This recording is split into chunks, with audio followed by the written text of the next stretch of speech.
இயற்கையான சூழ்நிலையிலே குளத்தக்கரையிலே மாகாளி ஆதி வாராகி என்று அன்போடு பக்தர்களால் அழைக்கப்படுகின்ற உத்தரகோச மங்கை ஆதி வாராகியம்மன் ஆலயத்திலே இருந்துதான் இன்றைய பதிவை நான் உங்களுக்கு தருகின்றேன்.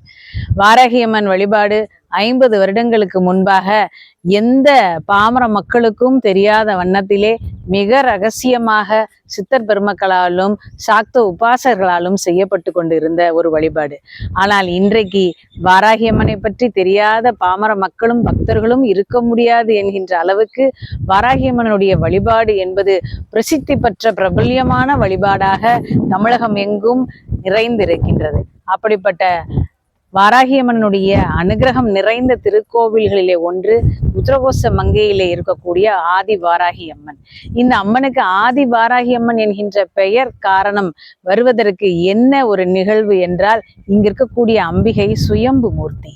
இந்த சுயம்பு மூர்த்தியாக வாராகி அம்மன் இந்தியாவிலே வேறு எங்கும் எழுந்தருளவில்லை என்பதுதான் இந்த ஆலயத்தினுடைய தனிச்சிறப்பு. பல நூற்றுக்கணக்கான வருடங்களுக்கு முன்பு சுயம்பு மூர்த்தியாக இங்கு அன்னை எழுந்தருளி இருக்கின்றாள்.